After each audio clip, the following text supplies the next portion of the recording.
Hello everyone, hi guys, welcome back to our YouTube channel. I hope आप सब ठीक होंगे, खुश होंगे और अपनी लाइफ को बहुत एंजॉय कर रहे होंगे। So we are back with another amazing reaction video. और आज हम जिस वीडियो पे रिएक्शन देने वाले हैं वो है कार कलेक्शन। सब कुछ बहुत ज्यादा हाई था, तो आज हम देखते हैं इनकी बिजनेस जर्नी के। So guys, without wasting time video को स्टार्ट करते हैं। वीडियो को स्टार्ट करने से पहले अगर आप चैनल पे नए हो, अभी तक आपने हमारे चैनल को सब्सक्राइब नहीं किया तो जल्दी से आकर चैनल को सब्सक्राइब करें एंड बेल आइकन को प्रेस करना मत भूलिएगा। ऑफिशियल वीडियो का लिंक आपको डिस्क्रिप्शन में मिल जाएगा, चेकआउट करें। So let's dive into the video. जय हिंद। सबसे पहले एक वार्निंग भैया, पाकिस्तान के लोग इस वीडियो को न देखें तो ही अच्छा है, क्योंकि इस वीडियो में हम बताएंगे कि कैसे हमारे भारत के वीर सिपाहियों ने दो सैनिकों ने मिलकर पाकिस्तान के 93,000 फौजियों को घुटने टेका दिया था और दुनिया का सबसे बड़ा हार हुआ था और भारत के 2 सैनिक मारे गए थे लोंगेवाला में। हम इस वीडियो में बताएंगे कैसे PNS गाजी को डुबा दिया गया। ये भी बताएंगे कि चाइना पाकिस्तान का इतना बड़ा दोस्त बनता है, लेकिन 1971 में क्यों नहीं बचा पाया, ना चाइना बचा पाया और ना ही अमेरिका बचा पाया। इस वीडियो में हम A to Z बातें करेंगे। अगर आप इस वीडियो को कंप्लीट देख लेते हैं तो कोई भी पाकिस्तानी की हैसियत नहीं होगी कि आपसे आंखें मिला सके, इसलिए इस वीडियो को देखते रहिएगा। यदि आप राष्ट्रवादी, अगर आप भारतीय हैं तो ही इस वीडियो को देखें। पाकिस्तानी और बाहर के चाइनीज वगैरह लोग इस वीडियो को न देखें, ये उनके लिए एक तरह का वार्निंग है, क्योंकि इसमें हम भारतीय सेना के हर उस वीर गाथा को बताएंगे जो एक हर भारतीय सुनना चाहता है। A to Z उस बातों को बताएंगे। पाकिस्तानी इस वीडियो को क्यों ना देखें तो भैया आप देख लीजिए यहाँ क्यों ना देखें, क्योंकि हम आज चर्चा करने वाले हैं इसकी। और इसका नक्शा किससे मैच करता है आप देख रहे हैं। If you don't believe then go on Google. भाई किससे मैच करता है तो आप तो समझ में आ गया, भाई बुरा नहीं मानिएगा आप लोग। ध्यान से समझिए, जब भारत पाकिस्तान का विभाजन हुआ तो उसी समय पाकिस्तान 2 भाग में था। एक इधर वाला जो एरिया है इसे हम लोग कहते थे पश्चिमी पाकिस्तान, जो मेन पाकिस्तान का एरिया है। और ये जो आज आप बांग्लादेश देख रहे हैं, ये बांग्लादेश नहीं था, बल्कि ये उस वक्त पूर्वी पाकिस्तान था। पूर्वी पाकिस्तान के लोग बंगाली भाषा को बोलते थे। पाकिस्तान के लोग इन लोगों को बड़ा भद्दे मजाक करके बोलते थे, कहते तुम लोग गधे हो, कुछ नहीं जानते हो, किसी काम लायक नहीं हो, यूजलेस हो लोग, तुम लोग छोटे हो, काले हो, मतलब उल्टा सीधा मजाक कर रहे थे। पश्चिमी पाकिस्तान के लोग इधर के लोगों को पसंद नहीं करते थे। हो गया नहले पे दाला 1970 में। 1970 में इस पूर्वी पाकिस्तान के शेख मुजीबुर रहमान चुनाव जीत गए और वो यहाँ के प्रधानमंत्री के पद के चुनाव जीत गए। अब यहाँ की आर्मी ने क्या किया, उनको शपथ ही नहीं दिला रहे थे। इसलिए 70 के चुनाव जीतने के बाद शेख मुजीबुर रहमान जब देखे कि ऐसा है तो उन्होंने अपना भाषण दिया 7 मार्च को और कहा कि अब हम इस पूर्वी पाकिस्तान को एक अलग देश बनाएंगे जिसका नाम रहेगा बांग्लादेश। इस भाषण के वजह से आर्मी ने, पाकिस्तान की आर्मी ने 25 मार्च 1971 को गिरफ्तार करके अब पश्चिमी पाकिस्तान में अरेस्ट करके बंदी बनाकर रख दिया और यहाँ पर जुल्म करना चालू कर दिया। कहाँ पर भाई, तो पूर्वी बंगाल में, पूर्वी पाकिस्तान में, पूर्वी बंगाल में नहीं, पूर्वी पाकिस्तान में इन्होंने जुल्म करना चालू कर दिया। शेख मुजीबुर रहमान के गिरफ्तारी के विरोध में यहाँ मुक्ति वाहिनी नाम कर एक विद्रोही गुट तैयार हो गया था, लेकिन पाकिस्तान के, पश्चिमी पाकिस्तान के लोगों ने इस पूर्वी पाकिस्तान पे इतना भयानक जुल्म किया कि इस पूर्वी पाकिस्तान में, इस पश्चिमी पाकिस्तान के लोगों ने यहाँ पर 30 लाख लोगों को कटवा दिया। 30 लाख लोगों को कटवा दिया। 4 लाख महिलाओं का बलात्कार कर दिया। अपने देश के 4 लाख औरतों का रेप किया यहाँ पे। इतना भयानक वो दृश्य है कि अगर हम उसको YouTube पे दिखा देंगे ना तो YouTube हमारे ऊपर क्लेम करेगा, भैया आप ये सब इतने भयानक दृश्य नहीं दिखा सकते। आप अंदाजा लगाइए इनकी क्रूरता का। ये अपने देश पर इतना भयानक जुल्म कर रहे हैं। इतना भयानक जुल्म किया इन लोगों ने कि शेख मुजीबुर रहमान की गिरफ्तारी के बाद इस जुल्म का नतीजा ये हुआ कि अप्रैल 1971 तक भारत में यहाँ से लोग भाग के आ गए कि भैया हम जिंदा रहेंगे तब तो। और यहाँ 10 लाख लोग भारत में आ गए शरण लेने कि भैया हमको बचाइए। तो इंदिरा गांधी जानती थी कि जब तक यहाँ शांति नहीं होगा तब तक ये लोग वापस नहीं जा सकते थे, और शांति का एक ही था कि यहाँ पे घुस के इनको मारा जाए ताकि ये पश्चिमी पाकिस्तान वाले लोग यहाँ पर सुधर सके। तो इंदिरा गांधी ने इसके लिए बात की जनरल फील्ड मार्शल मानेकशॉ से। उन्होंने सेना प्रमुख मानेकशॉ से कहा, सैम मानेकशॉ से, कि आप अभी युद्ध कीजिए, हम आदेश देते हैं, आप अभी युद्ध कीजिए बांग्लादेश पे, हम अपने पड़ोसियों को इस तरह मरते नहीं छोड़ेंगे, आप इस पे हमला कीजिए। उस समय ये पूर्वी पाकिस्तान था। मानेकशॉ ने कहा कि ना, हम हमला नहीं करेंगे। कही अरे क्यों? कहा कि आप महीना देख रही हैं, अप्रैल का महीना है। अप्रैल के महीने का मतलब बरसात का दिन सर पे है और बरसात के समय पूरब का हाल क्या होता है, एकदम भयानक बाढ़ आ जाती है। और उन्होंने एग्जाम्पल भी दिया कि सिकंदर की फौज भी हाथी लेके आई थी और कीचड़ में फंस गई थी कि अगर यहाँ हम लड़ जाते हैं तो यहाँ बरसात रहेगा, हम यहाँ उलझ जाएंगे, ये एरिया सूखा रहेगा, चाइना का ऊपर से एरिया सूखा रहेगा, ये हमला कर देंगे, हमको 3 ओर से लड़ाई लड़ना पड़ेगा। मानेकशॉ ने इंदिरा गांधी से कहा कि आप 2-3 काम कर लीजिए। कब तक के लिए कि नवंबर तक हम लोग युद्ध नहीं करेंगे, लेकिन अप्रैल से नवंबर के बीच में हम अपने सैनिकों को इस एरिया में लड़ने के लिए ट्रेनिंग दे सकते हैं, मुक्ति वाहिनी उसको हम ट्रेनिंग दे सकते हैं। और इसी में 1971 में हमारी जो थी भारत और रूस की एक समझौता पर हस्ताक्षर हो गया। अब हम लोगों ने पाकिस्तान को एक बारूद के ढेर पर बैठा दिया था। इंतजार था तो इस बात का कि उस बारूद में एक चिंगारी की और पाकिस्तान तबाह हो जाता। इत्तेफाक देखिए, उस बारूद के ढेर पर खुद चिंगारी जलाई पाकिस्तान ने। कैसे, तो समझिए कैसे। हम लोग का था कि इधर हम लोग ऑफेंसिव हो जाएंगे, मतलब इधर भयानक हमलावर हो जाएंगे, और इधर हम लोग डिफेंसिव रहेंगे, मतलब इधर कम हमला करेंगे, ताकि हम लोग का मेन मकसद पाकिस्तान से युद्ध नहीं था। हमारा मेन मकसद था हमारे अपने बांग्लादेशी भाइयों पर जो जुल्म हो रहा था, जो उनकी बहनों को रेप हो रहा था, इतना भयानक किया था वहाँ पर पाकिस्तानियों ने कि बाप के सामने बेटी का रेप करते थे और उसके बाद बाप को मार के कहते थे तू भी रेप कर। इतना मतलब मानवता पूरी खत्म कर दिया गया वहाँ पर। तो भारत ने कहा कि इधर हम डिफेंसिव रहेंगे। पाकिस्तान को ये खबर लग गई कि भारत ना इधर कमज़ोर है। अरे भैया, इधर हम कमज़ोर थोड़ी हैं, इधर कम सैनिक रखे हैं और इधर हम भयानक रखे हैं, तो इसका मतलब ये थोड़ी है कि हम कमज़ोर हो जाएंगे। भैया कहा जाता है ना कि सोनार के घर का कचड़ा भी बनिया के बादाम से महंगा बिकता है। देखिए, हम लोग ठंडी का इंतजार ही कर रहे थे कि पाकिस्तान ने गलती कर दिया। उसने 3 दिसंबर को अचानक हमला कर दिया श्रीनगर पे, पठानकोट पर, चंडीगढ़ पर, यहाँ पर आगरा हवाई अड्डे पर तबातोड़ हमला कर दिया। एयरफोर्स का इतना भयानक हमला पाकिस्तान का भारत पर हुआ कि भारत देखते रह गया। धड़ पाकिस्तान की जहाजें एंट्री मार गई सब भारत में, उसकी एयरफोर्स एंट्री कर दी। इतना भयानक हमला था, इतना भयानक कि भारत का एक भी सैनिक नहीं मरा। समझ रहे ना कितना भयानक हमला था। अरे भाई, आप यहाँ पर घुस जाएंगे हमारे देश में तो क्या हो जाएगा भैया, मूस मोटैयन लोढ़ा हुईन, हाथी घोड़ा थोड़े हुईन। भारत तो इसी का इंतजार कर रहा था। देहात में कहावत कहा जाता है कि रोए के रानी तले अखिए खुदा गई। भैया हम प्लाने कर रहे थे कि हमला करने के लिए कि आप हमारे पे हमला करिए दीजिए। अब विश्व का भी दबाव नहीं आएगा हमारे ऊपर कि भैया हमला तो आपने किया है, अब हम लोग छोड़ेंगे नहीं। भारत एकदम दृढ़ निश्चय कर लिया। इसी बीच पाकिस्तान को एक खतरनाक खबर लग गई। क्या थी खबर भाई? तो देखिए, पाकिस्तान को खबर लगी कि भारत की ज़्यादातर फौज इस पूर्वी पाकिस्तान की ओर डिप्लॉयड है और यहाँ राजस्थान के जैसलमेर जिला में एक जगह है लोंगेवाला। उस लोंगेवाला में केवल और केवल 120 फौजी हैं।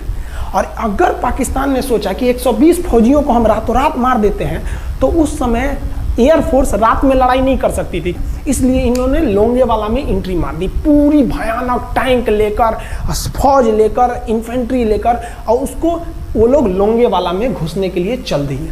और लोंगेवाला में भारत के पास केवल 120 सिपाही थे, केवल 120, और उन पर वो हजारों की संख्या में टूट पड़े। लेकिन घबराना नहीं चाहिए, क्योंकि चींटियां तादाद में कितनी भी क्यों ना हो जाए, गन्ना घसीट के नहीं ले जा सकती हैं। लोंगेवाला में जो ड्यूटी थी उस समय कुलदीप सिंह चांदपुरी जी का। कुलदीप सिंह चांदपुरी सरदार हैं, आप देखे होंगे बॉर्डर मूवी में इनका रोल सनी देओल ने किया है। अब ये कुलदीप सिंह, ये भैया पंजाबी सिख, अब ये लोग 1.25 लाख से नीचे कुछ सोचते ही नहीं है। चिड़िया नू में बाज लड़ावा, गिदड़ नू में शेर बनावा, और 1.25 लाख नू एक लड़ावा, तब गोविंद सिंह नाम रखावा। खबर आया कि आपसे जो लड़ने आ रहे हैं ना पाकिस्तान की ओर से, वो ब्रिगेडियर तारिक मीर आ रहा है। उसके पास टैंक है, 2800 फौज है, और बहुत ही तेज रफ्तार से आ रहा है।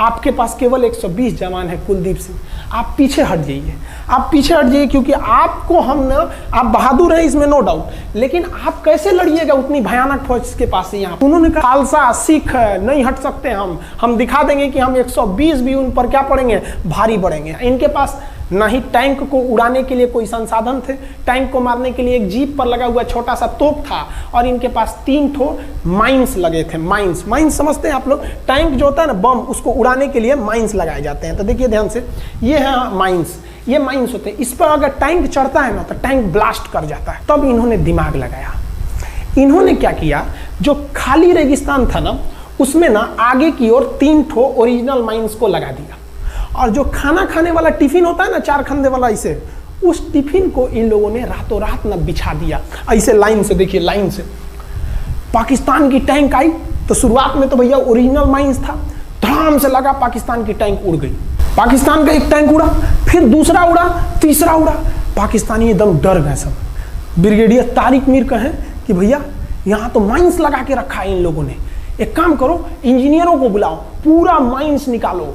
अब ब्रिगेडियर जो हमारे मेजर कुलदीप सिंह थे ये जानते थे कि बाबू अगर हम तुमको रात भर रोक दिए ना तो सुबह हमारी एयरफोर्स आएगी, तुमको जिंदा नहीं छोड़ेगी, इसलिए इन्होंने पूरा टिफिन बिछाया था। इन पाकिस्तानियों ने 6 घंटे लगा दिए उनको निकालने में। इंजीनियर आते थे तो डर के मारे टिफिन निकालते थे, अरे बाप रे बाप, और टिफिन में तो ईंटा पत्थर भर देते थे और डर के ले जाते, अरे भागो भागो भागो, माइंस है माइंस है। इसको लगाते लगाते इन लोगों ने पूरी रात बिता दी।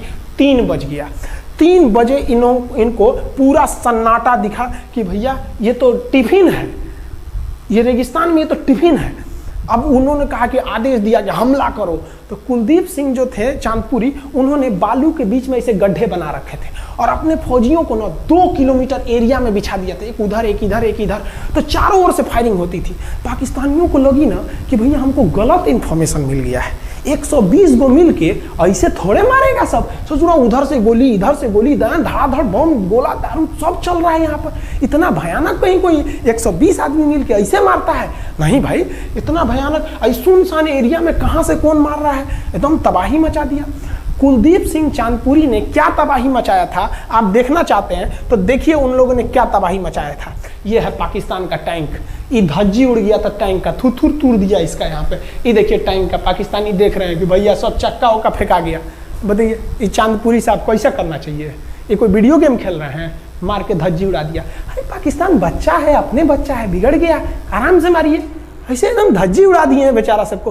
पाकिस्तान के टैंक को धज्जी उड़ा के उस पर भारतीय सैनिक खड़ा होकर फोटो खिंचवा रहा था। फोटो खींचे फोटो खींच, उस समय सेल्फी नहीं था ना, आगे से फोटो खींचना, फोटो खींच, यहाँ पे आने वाली पीढ़ियों को ये प्रेरणा देगी।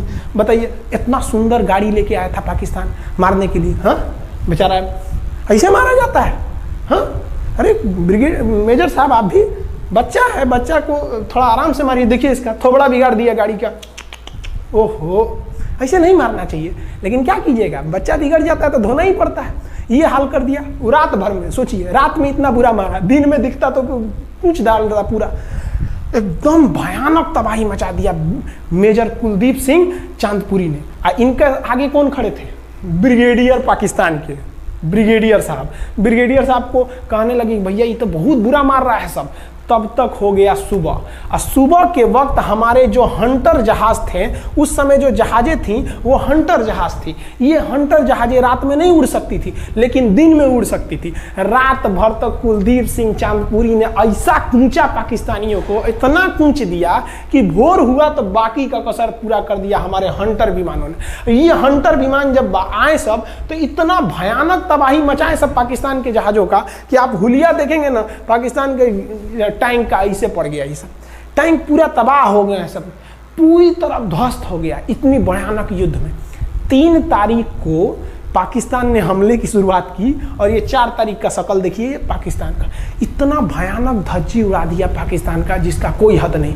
पाकिस्तानियों को दुम दबा के भागना पड़ा। ब्रिगेडियर साहब भागे, कहें कि भाग भैया न तो ये सब जान ले लेगा सब। हम लोगों ने पाकिस्तान के टैंकों को अपने यहाँ रख लिया है म्यूजियम में। आज भी जाके देखिएगा ना तो इन टैंकों को डर के मारे पाकिस्तानी छोड़ के भाग गए कि भागो भाई यहाँ पर। ये 120 जवानों का जलवा था। और पाकिस्तानी कहते हैं कि हिंदुस्तान के लोग क्या लड़ेंगे?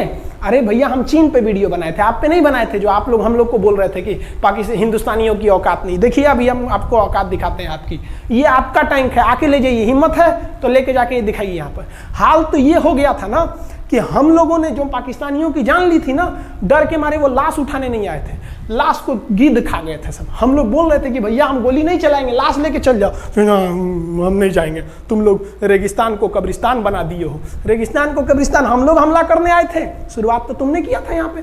तो ये गिद्ध खाए थे सब, सफाई उफाई का काम ये किए थे सब। अब पाकिस्तान हम लोग को धमकी देता है, आज भी वो नहीं सुधरे हैं। आज भी हमने जो चाइना पे वीडियो बनाया था उस पर वो हमको धमकी देता है कि भारत की आर्मी कुछ नहीं कर सकती। अरे भैया आप सोचिएगा भी मत, अभी के समय में तो मत सोचिएगा। जानते हैं क्यों? देख लीजिए इधर अभी कौन बैठा है भारत में, समझ में आ रहा है? आप लोग तो पहले पाकिस्तान वाले लोग इस बात पर रिसर्च कीजिए कि इनमें ज़्यादा खतरनाक कौन है आपके लिए। हमको तो यही ज़्यादा खतरनाक लगते हैं भाई, समझ में आया आप लोग को? तो अभी देखिए ध्यान से, यहाँ पर पाकिस्तान ने जो हार हुई थी लोंगेवाला में, ये हार में पाकिस्तान की तो कमर टूटी और पाकिस्तान का पूरा मनोबल टूट गया कि ससुरा 120 गो मिल के ऐसे कैसे धो दिया सब। बताइए इतना भयानक धोया जाता है। तो ये शुरुआत तो इन्होंने किया 3 तारीख को, 4 तारीख को हमने धो दिया। अब बचा नेवी कहे कि भैया आर्मी को मौका दिए, एयरफोर्स को मौका दिए, रात में आर्मी धोई, सुबह में एयरफोर्स धोई, हम नहीं धोएंगे क्या? हम भी धोएंगे। नेवी कब पहुंची? 5 दिसंबर 1971 को कराची पहुंच गई और कराची में जब पहुंची ना तो कराची को तबाह कर दिया। इतना भयानक बम्बार्डमेंट किया कराची पर कि कई दिन तक कराची बंदरगाह पर आग लगा था और कराची बंदरगाह को तो उन्होंने ऐसा धज्जी उड़ाया जिसे लग रहा था सिंधु सभ्यता बना दिया उनको। तो पाकिस्तान की, पश्चिमी पाकिस्तान का कमर टूट गया। पाकिस्तान वालों ने कहा कि ससुरा सब बोल रहा था कि हम इधर डिफेंसिव है, यानी ज़्यादा हमला नहीं करेंगे, ज़्यादा हमला इधर करेंगे। ससुरा इधर कैसे मार रहा होगा सब, अभी इधर भी बताते हैं कैसे मारा सब। ये कराची पहुंच गया, आप देखेंगे क्या हाल किया था सब कराची पे। कराची में जब मारा गया था ना इन पाकिस्तानियों को, तो ये पाकिस्तानी भाग गए थे सब ग्वादर में। ये ग्वादर भाग गए, अभी इनसे ग्वादर भी जाने वाला है, पूरा राज्य चला जाएगा इनसे, बलूचिस्तान। छुप के गए थे लोग ग्वादर बंदरगाह पे। अगर हम झूठ बोल रहे हो तो आप खुद पता कीजिएगा अपने यहाँ के इतिहास में भाई, हिंदुस्तान ये ग्वादर बंदरगाह पे छुप गए थे सब। आप देखिए कराची का क्या हाल हुआ था उस समय, हमारे एयर नेवी ने क्या हाल किया था।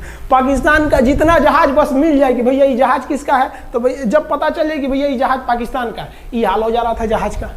यहाँ देख लीजिए इनका पूरा ध्वस्त का, भैया ऐसे मारा जाता है। हाँ अरे भाई बच्चा को बच्चा की तरह मारना चाहिए। इंडिया की नेवी ने भी हद कर दिया, बताइए इस तरह मारा जाता है।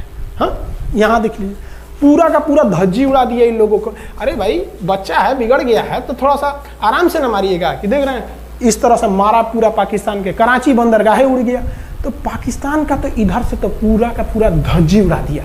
अभी शुरुआत हुए युद्ध के केवल 2 दिन हुए हैं, आप दिल थाम के रखिए, अभी युद्ध लंबा चलने वाला है। 3 दिसंबर को स्टार्ट किए, 4 दिसंबर को हम लोग लोंगेवाला धो दिए, अब 5 दिसंबर को कराची।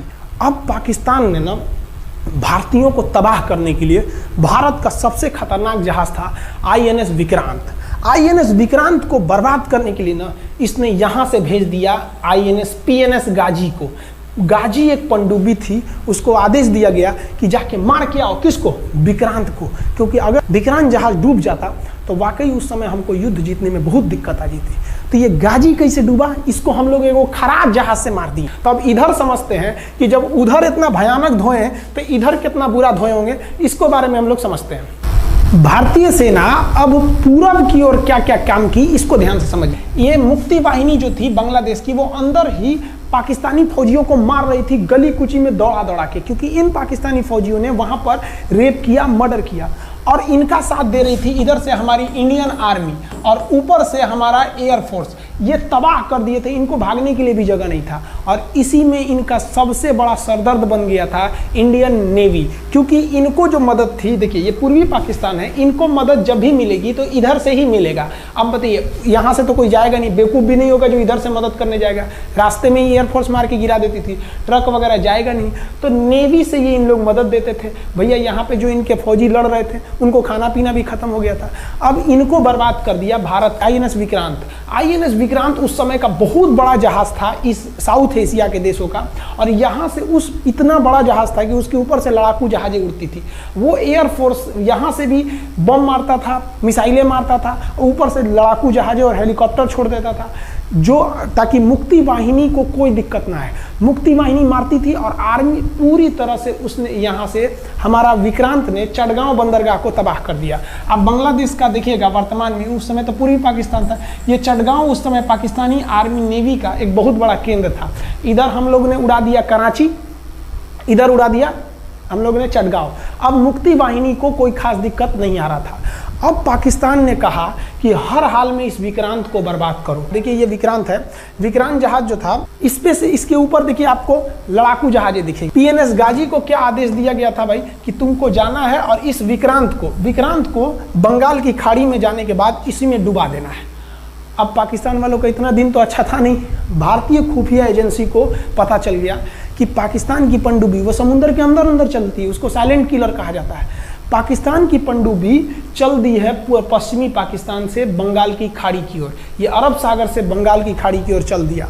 अब विक्रांत को बचाना हर हाल में जरूरी था, इसलिए हम लोग विक्रांत को छुपा दिए, मतलब थोड़ा सेफ्टी दे के रखने लगे। और इस पीएनएस गाजी जो था, पीएनएस गाजी को देखेंगे, पीएनएस का मतलब था पाकिस्तानी नेवल शिप, पीएनएस गाजी, ये मारने आ गया किसको? विक्रांत को। इस पीएनएस गाजी को अगर कोई मार के डुबा सकता था तो वो था आईएनएस राजपूत। लेकिन ये जो आईएनएस राजपूत आप इमेज में देख रहे हैं, ये उस समय समस्या क्या था इस आईएनएस राजपूत के साथ, क्योंकि इसके इंजन में कुछ खराबी आ गई थी और ये बिगड़ गया था, और बिगड़ के इसको विशाखापट्टनम पे बनाया जा रहा था, रिपेयर किया जा रहा था, इंजन ही गड़बड़ हो गया था। तो भारतीयों का यहीं पे दिमाग काम आया। भारतीयों ने सोचा क्यों ना हम पीएनएस गाजी को खुद बुला के लाएं, कहां पर? विशाखापट्टनम पे। तो लोगों ने कहा कि भैया ये आएगा विशाखापट्टनम में, क्या आईएनएस राजपूत हमको मार दो? तो कहा कि नहीं, देखिए कैसे आएगा। भारतीयों को पता था कि हिंदुस्तान में पाकिस्तानियों के कुछ ना कुछ जासूस होंगे और वो पाकिस्तान को पल पल की खबर दे रहे होंगे। भारतीयों ने क्या किया, आईएनएस विक्रांत के जितने भी अधिकारी थे उनसे कहा कि आप लोग अपने अपने घर फ़ोन कीजिए कि हम विशाखापट्टनम आ रहे हैं, तुम लोग हमको छुट्टी मिला है, विशाखापट्टनम में 10 दिन रुकेंगे, हमारे लिए तुम लोग खाना पीना अच्छा से बनाओ। लड़कों से उन लोगों को खबर खिला दिया। विशाखापट्टनम में जितने मछुआरे थे उनको कहा गया कि आप लोग हट जाइए, बहुत बड़ा जहाज आने वाला है, बहुत बड़ा जहाज विक्रांत आ रहा है, यहाँ पे आप लोग खाली कर दीजिए, आईएनएस विक्रांत आ रहा है। यहाँ पर क्या किया गया, ऑर्डर दिया गया, बहुत सारे फल सब्जी अंडा ब्रेड, कि भैया ये इतने बड़े जहाज के लिए जा रहा है, 6 महीने का खाना चाहिए। ये खबर आग की तरह फैल गई पाकिस्तानियों को। अब पाकिस्तान में खबर लग गई कि भैया आईएनएस विक्रांत यहाँ नहीं है, आईएनएस विक्रांत विशाखापट्टनम पे है। अरे बकलोलवा, विशाखापट्टनम पर पीएनएस गाजी की मौत यमराज इंतजार कर रहा था आईएनएस राजपूत। ये गधा जो था पीएनएस गाजी, ये मुड़ गया किधर की ओर? विशाखापट्टनम की ओर। और विशाखापट्टनम पर चुपचाप शांति से खड़ा हुआ जहाज आईएनएस राजपूत इंतजार कर रहा था, तो पानी के अंदर अंदर आओ। ये अभी बाहर निकला हुआ है, पानी के अंदर रहती है। और फिर आईएनएस राजपूत देखा कि ये आ रहे हैं, वो आईएनएस राजपूत को मारता कि इससे पहले ही आईएनएस राजपूत मार के तबाह कर दिया पीएनएस गाजी को। पीएनएस गाजी पर को डूबने के बाद पाकिस्तान को बहुत बड़ा सदमा लग गया। पाकिस्तान को यह एहसास हो गया कि अब हम कभी नहीं जीत सकते हैं, क्योंकि ये पीएनएस गाजी अमेरिका से खरीदा हुआ एक बहुत ही शक्तिशाली पनडुब्बी थी जिसे कोई डुबा नहीं सकता था, और हम लोगों ने उसको इस जहाज से डुबाया जो जहाज खराब हो चुका था, जिसका इंजन खराब था। भारतीय सेना का मोराल पूरे 7वें आसमान पर था और पाकिस्तानी दिन पर दिन बर्बाद हो रहे थे। अब पाकिस्तानियों को लगा अब क्या करेंगे, तो पाकिस्तानियों ने अमेरिका में फ़ोन किया, भैया आप कुछ कीजिए। तो अमेरिका ने ना यूएनओ में मुद्दा उठा दिया, यूनाइटेड नेशन ऑर्गेनाइजेशन, इसकी जो सिक्योरिटी काउंसिल है, सुरक्षा परिषद, इसमें कह दिया पूर्वी पाकिस्तान पर जुल्म कर रहा है, मार रहा है। तो रसिया उस समय हमारा साथ दिया, कहा कि तू देर जानता है जुल्म कर रहा है, भारत जो कर रहा है सही कर रहा है, हम इस प्रस्ताव के खिलाफ में वीटो करते हैं। वीटो अगर कोई देश, 5 देश को वीटो है, इस पर अलग चर्चा करेंगे, अगर किसी ने वीटो कर दिया तो वो प्रस्ताव रद्द हो जाता है। तो पाकिस्तान की एक और उम्मीद यहाँ पर अपना दम तोड़ दी। अब पाकिस्तान कहा अमेरिका से कि भैया आप ही हमको बचा लीजिए। तो अमेरिका ना पाकिस्तान की ओर से भारत पर हमला करने के लिए अपना सबसे खतरनाक जहाज भेज दिया, 7वां बेड़ा। देखेंगे 7वां बेड़ा को, अगर इतना भयानक था 7वां बेड़ा, ये अमेरिका का साथ अकेले चलता ही नहीं था, इतनी पूरी फौज के साथ, नेवी के साथ चलता था। ये किस लिए आया था? विक्रांत को डुबाने के लिए, और इसका साइज विक्रांत से डबल था, इसके आगे विक्रांत नहीं टिक पाता। अब इंदिरा गांधी भी टेंशन में रह गई। ले, तब उस समय इंदिरा गांधी को याद आया कि भैया हमारा एक और तो हम समझौता करके आए हैं, अगर अमेरिका पाकिस्तान का साथ दे सकता है तो रूस से हम भी तो समझौता करके आए हैं। तो भारत ने रूस को कहा कि भैया अमेरिका इतना भयानक 7वां बेड़ा भेज दिया, आप हमारी मदद कीजिए। तो रूस ने कहा टेंशन काहे लेते हो, देखो हम बोलते हैं। रूस ने परमाणु पनडुब्बी भेज दी और रूस ने अपना 40वां बेड़ा भेज दिया। आप देखेंगे ये रूस का 40वां बेड़ा है। ये अपने भारी भरकम जहाजों के पूरे ग्रुप के साथ चल दिया, कहा कि चल भैया देखते तुमको कौन मारेगा भारत को। और अमेरिका को सीधा कह दिया कि भैया विक्रांत पर अगर आपने हमला किया तो ये हमला हम रूस पर हमला मान लेंगे। यहाँ पर खड़ा था भारत का विक्रांत और उसकी सपोर्ट में खड़ा था रूस का 40वां बेड़ा। और रूस ने यमन से अपनी एयरफोर्स को भी कह दिया था कि भैया तुम भारत की देखभाल करना। तो भारत की सुरक्षा के लिए इतने लोग, और अमेरिका अपना 7वां बेड़ा लेके यहाँ मुंह देख रहा था, और ब्रिटेन ने भी अपने ईगल नाम के बेड़ा को भी भेज दिया था। तो ये 2 लोग हमारे खिलाफ आ गए थे लड़ने के लिए। कि अब बताइए, हम लोग बांग्लादेश की भलाई सोच रहे थे और अमेरिका का 7वां बेड़ा और रूस का ब्रिटेन का ईगल हम लोग के खिलाफ था, और हमारा अपना विक्रांत और रूस की एयरफोर्स और उसकी 40वां बेड़ा हमारे साथ थी। ये पूरी तरह से बाउंड्री बना दिया था 40वां बेड़ा। 40वां बेड़ा का कहना था कि भैया हमारे जहाज पर ऑटोमेटिक मिसाइल लगी है, तुम अगर इधर आओगे तो हम मार देंगे तुमको ऐसे ही। रूस ने अपनी सारी पनडुब्बियों को ऊपर उठा दिया समुद्र के ऊपर, ताकि सैटेलाइट से और दूसरी निगरानी से देखा जा सके, और यही हुआ भी। वो लोग रूस के इतने खतरनाक जहाज़ों के ग्रुप को देखकर घबरा गए, इतना घबरा गए कि ब्रिटेन ने कहा था we are too late. Britain का ईगल बेड़ा अमेरिका के 7वां बेड़ा से कह रहा है कि रे उधर मत जो, बहुत देर हो गया है, वो पहले पहुंच गया है रूस, अब मारेगा वहीं तबाह हो जाओगे यहाँ पे। तो 7वां बेड़ा ने धमकी दिया कि हमारे जहाज में परमाणु बम लदे हुए हैं। तो 40वां बेड़ा ने रिप्लाई किया था कि हम भी जब चले थे ना तो परमाणु बम लादे के चले थे, और गिनती जब कर रहे थे तो हम भी गिनती किए थे 250 हमारे पास भी परमाणु बम था, लेकिन इतना ज़्यादा था कि सोचे कि कौन गिनेगा, बाद में गिनेंगे, आ जाओ देखते हैं किसके पास कितना है।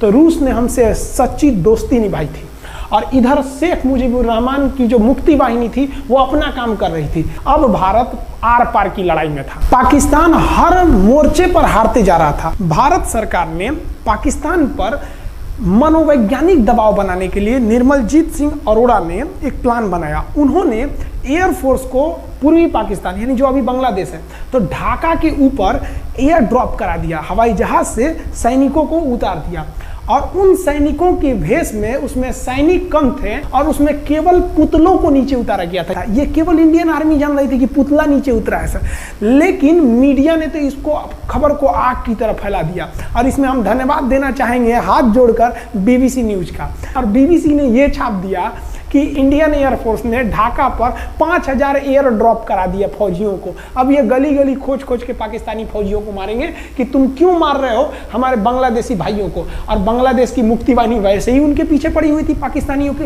अब पाकिस्तानियों का पूरा मनोबल टूट गया, पाकिस्तानी गली गली छुप गए सब। सोचिए ये पुतला से डर जा रहे थे सब, रियलिटी में ये फौजी नहीं थे, ये पुतला गिराया गया था एयर ड्रॉप करके। अब वो लोग डर के मारे भाग गए यहाँ पर। अब एयरफोर्स ने देखा कि उसकी ये छोटे से वैज्ञानिक दबाव का इतना खतरनाक असर पड़ा है।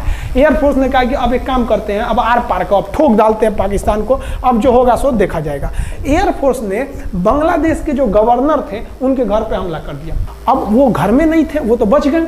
बचने के बाद डर क्या होता है, देखिए डर किसको कहा जाता है। जो उनके गवर्नर हाउस थे AH मलिक, इन्होंने त्याग पत्र दे दिया। भैया जिंदगी रहेगी तो बहुत नौकरी करेंगे, डर के मारे त्याग पत्र दे दिया। सोचिए गवर्नर, क्योंकि पाकिस्तान का एक राज्य ही तो था पूर्वी पाकिस्तान। जैसे हमारा एक राज्य है उत्तर प्रदेश, बिहार, महाराष्ट्र, वहाँ पे भी गवर्नर होते हैं ना, संवैधानिक हिसाब से गवर्नर मालिक होता है उस जगह का। त्याग पत्र दे दिए। सोचिए ये डर था उनके अंदर। निर्मलजीत सिंह अरोड़ा जो लेफ्टिनेंट जनरल थे, जनरल तो हमारे मानिक शाह थे, लेफ्टिनेंट जनरल थे जिन्हें बांग्लादेश जीतने की जिम्मेदारी दी गई थी, मतलब उसे सुरक्षा करने की जिम्मेदारी दी गई थी। वो पाकिस्तान के लेफ्टिनेंट जनरल नियाजी से बात किए और उन्हें कहे कि हम आपको आधा घंटा का टाइम देते हैं और आप इस आधा घंटा में विचार कीजिए आप सरेंडर करते हैं कि नहीं। अगर आप सरेंडर कर देंगे तो हम आपको गारंटी देते हैं कि आपके सैनिकों को जिंदा रखा जाएगा, और अगर आप हमारी बात को नहीं मानेंगे, देखिए गवर्नर साहब के घर है, कोई ठीक नहीं है, आपके घर पे भी यही हो जाएगा। क्योंकि अगर आप हमारे सामने सरेंडर नहीं करिएगा तो याद रखिए हम अपने हमले को 10 गुना और तेज कर देंगे। और हार तो आप चारों ओर से गए हैं। भारत चाहता था कि जल्दी से जल्दी इस युद्ध को खत्म किया जाए, क्योंकि अब ये अंतर्राष्ट्रीय मैटर हो चुका था। अब अमेरिका अपना नाक पे ले लिया था कि भैया हमारा जहाज मार के गिरा दिया। PNS गाजी उसी की पनडुब्बी थी, वो तो पाकिस्तान को दिया। 7वां बेड़ा को नहीं घुसने दिया, तो अमेरिका की किरकिरी हो रही थी। ब्रिटेन के ईगल को घुसने नहीं दिया, उसकी किरकिरी हो रही थी। और भारत को उस समय लोग कहते कि ये गरीब देश है, अभी अभी आज़ाद हुआ है। 1971 में हमारी यही हाल थी। और सारे लोग कह रहे थे, हम उसको गरीब समझ रहे थे, रोवा के रख दिया अमेरिका को, हर जगह धो दिया पाकिस्तान को। अब बेचारे नियाजी क्या कर सके। नियाजी को आधे घंटे का टाइम दिया गया।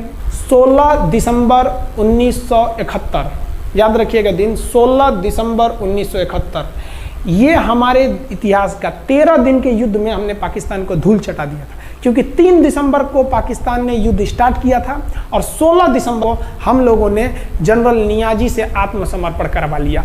और आत्मसमर्पण आप देखना चाहेंगे जनरल नियाजी का। जनरल नियाजी इन्होंने हमारे लेफ्टिनेंट जनरल निर्मलजीत सिंह अरोड़ा के सामने आत्मसमर्पण साइन किया।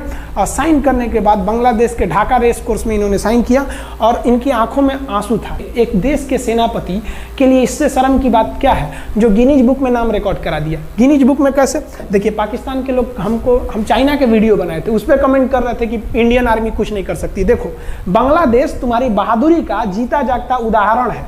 तुम्हारे यहाँ का 93,000 फौज, सोचिए 93,000 सैनिक पूरी दुनिया में आज तक आत्मसमर्पण नहीं किया। ये 93,000 लोगों ने आत्मसमर्पण कर दिया। देख लीजिए, ये अपना बंदूक फेंक दिए, अपने स्टार नोच के उतार दिया कि भैया हम लीजिए आत्मसमर्पण कर रहे हैं, बेल्ट उतार के दे दिया, अब चलिए जहाँ ले जा रहे हैं, जितना लाठी मारना है हमारी, आत्मसमर्पण। ये वही पाकिस्तान है, याद रखिए। आप याद कीजिए, हमारे 120 सैनिकों ने आपको धूल चटा दिया था लोंगेवाला में। केवल 2 सैनिक मरे थे लोंगेवाला में, और पूरी की पूरी आपको भगा दिया था 4 दिसंबर को ही।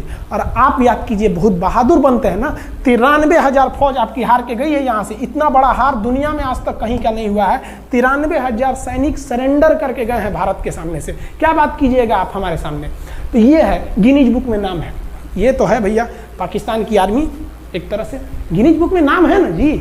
भले हारने से नाम है तो क्या हुआ, पाकिस्तान के लिए इससे खुशी की बात क्या हो सकती है कि भैया गिनीज बुक के नाम है। अब इन लोगों को जेल में बंद कर दिया गया।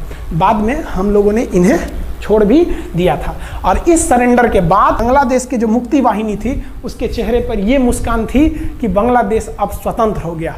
ढाका, इंदिरा गांधी का स्टेटमेंट था, ढाका स्वतंत्र राजधानी है स्वतंत्र बांग्लादेश की। ये खुशी थी बांग्लादेशियों के चेहरे पर, जिनकी बहनों की इज्जत आबरू लूट ली गई थी उन्हीं देश की फौजियों के द्वारा। जिनके ये जो नियाजी थे, जब इन्हें लेफ्टिनेंट गवर्नर बना के भेजा गया था बांग्लादेश में, तो ये नहीं पूछे थे कि बांग्लादेश का स्थिति क्या है। ये पूछे थे कि जिन लड़कियों का रेप हुआ है वो कहाँ है, सब दिखाओ तो, मतलब ये भी जाके करेंगे। ये हाल था। ये इनके चेहरे पे मुस्कुराहट थी। बाद फिर मुजीबुर रहमान को पाकिस्तान से स्वतंत्र कराया गया। भारत ने जो अपना वादा किया था कि शेख मुजीबुर रहमान को स्वतंत्र करेंगे, बांग्लादेश को स्वतंत्रता दिलाएंगे, उनके अधिकारों के लिए लड़ेंगे, भारत ने अपने वादा को पूरा किया। आज शेख मुजीबुर रहमान की बेटी शेख हसीना बांग्लादेश की कमान संभाले हुई हैं। शेख हसीना, जब हमको याद है जब वो भारत आई थी तो एयरपोर्ट पे, तो मोदी जी एयरपोर्ट पर रिसीव करने गए थे, जबकि ऐसा नहीं होता है।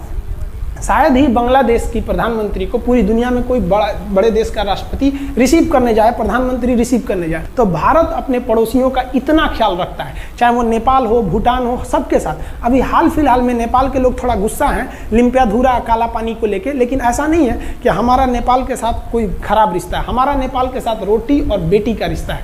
बांग्लादेशियों के साथ हमारा बहुत ही अच्छा संबंध रहा है। आज हमारे बांग्लादेश के साथ बहुत ही मधुर संबंध है। और बांग्लादेश को जो पाकिस्तान के लोग कहते थे ये किसी काम लायक नहीं है, ये वाले भाई लोग पाकिस्तान से आगे निकल गए। आज इनका मलमल का कपड़ा, जूट और पाम ऑयल पूरी दुनिया में फेमस है। जहाज़ों की मरम्मत में, मतलब जहाज के रिपेयरिंग में बहुत आगे निकले हैं बांग्लादेश के लोग। आई होप आप समझ गए होंगे। इस युद्ध के बाद अगर भारत चाहता तो भारत पाकिस्तान के पश्चिमी भाग को भी कब्जा कर लेता, क्योंकि यहाँ तो हम लोग हराए ही थे। उनके 93,000 फौज तो हम लोग जिंदा पकड़ लिए थे। हम उन्हीं को कह देते बंदूक लगा के कि कश्मीर खाली करो, हमारा यहाँ से वापस जाओ। लेकिन बावजूद हमने इंसानियत दिखाई थी पाकिस्तान के ऊपर। इसका बदला ये पाकिस्तान ने हमें क्या दिया पता है? 26/11 हम संसद भवन पर अटैक, तो कभी अमृतसर में अटैक, कभी मुंबई में बम ब्लास्ट, कभी 26/11 का हमला, ये सब हुआ। हम चाहते तो उस वक्त भी जीत सकते थे। ये पाकिस्तान वाले आप जो कहते हैं कि हम बहुत बहादुर हैं, भारतीय सेना हमारा क्या कर सकती है, तो भारतीय सेना की रहमो करम पर आप लोग जिंदा थे, वरना 1972 में ये जो सेना थी ना, 71 में, आप लोग को कहीं का नहीं छोड़ती। आप हिंदुस्तान के व्यूवर्स आप लोगों से भी कहते हैं कि एक लाइक तो बनता है इस सैनिकों के लिए, हमारे लिए नहीं, हमारे इस चैनल के लिए। कभी नहीं कहेंगे कि खान जी रिसर्च सेंटर चैनल को आप सब्सक्राइब करिए, लाइक करिए, हम ये कभी नहीं कहते हैं। लेकिन हम ये जरूर कहते हैं कि आज एक लाइक बनता है हमारे इन वीर सिपाहियों के लिए जो आज भी सेना के लिए डटे हुए हैं। और ये पाकिस्तान इस पर कमेंट करते हैं। हम आप भारतीयों से कहते हैं, आप हिंदुस्तानी हैं तो इस वीडियो को जितना से ज़्यादा शेयर करना है आप शेयर कीजिए, ताकि आपके बच्चों तक को ये पता चल सके कि हमारे सैनिक कितने बहादुरी हैं, कितने बहादुरी से लड़े थे हमारे सैनिक, कितने बहादुर हैं। और इस वीडियो को आप इतना शेयर कीजिए कि पाकिस्तान तक पहुंचे और वहां का बच्चा इस वीडियो को देखे, ताकि उनके अंदर भारतीय सेना का जो डर है वो बैठे। ये डर जरूरी है उनके अंदर, ये डर उनकी हड्डियों तक जाना चाहिए। और हाँ, कोई भी देश के हो, हर देश को अपने सैनिकों के लिए सम्मान करना चाहिए। हम ये कोई मनगढ़ंत कहानी नहीं बताएं, हम अपने सैनिकों की वीर गाथा बताएं जो A to Z अक्षरशः सही चीजें हैं। समझ में आया? आप इस वीडियो को देख रहे हैं तो मेरे साथ बोलिए आप लोग, भारत माता की जय। पाकिस्तान के युद्ध का जो हम सीरीज बना रहे हैं, आज 71 का युद्ध बढ़ाएं, हम आपको कल 1948 का युद्ध बता देंगे, 65 की लड़ाई में वीर अब्दुल हमीद ने जो बहादुरी दिखाई, फिर आपको हम 84 का सियाचिन, 99 का करगिल और 62 की चाइना युद्ध के बारे में भी बता देंगे। याद रखिएगा, चाइनीज और पाकिस्तानी इस वीडियो को डिसलाइक जरूर करेंगे, आप उन पर भारी पड़िएगा। ये वीडियो आप संभाल के रखिएगा, अपनी पीढ़ियों को दिखाइएगा कि हमारी सेना कितनी बहादुर थी। एक सैल्यूट हम अपने वीर जवानों के लिए। जय हिंद। हम बहुत ही सौभाग्यशाली हैं जो ऊपर वाले ने हमें हिंदुस्तानी बनाया। I proud to be Indian. Jai Hind. Nice guys, बहुत ही इंफॉर्मेटिव वीडियो थी। कितनी सारी ब्रांड्स में इन्वेस्ट किया हुआ है। और तो और अपनी जो आपकी वाइफ है उनके साथ में की हुई है ब्रांड। हाँ, ये सब कुछ याद रखना और अपने करियर पे फोकस करना, वो भी एक बहुत इंपॉर्टेंट चीज है। और मेंटेन किया हुआ है उन्होंने हर एक चीज को, और जो नेटवर्क है उनकी इतनी ज्यादा है, उनके पीछे इतनी मेहनत है। और ये कोई आसान बात नहीं है कि मतलब उन्होंने इतना हर चीज को अच्छे से मेंटेन किया हुआ है। और जो so guys, we are going to end this video. Hope you like it. If you like, please give like, share, comment and subscribe. We'll see you in the next video. Bye.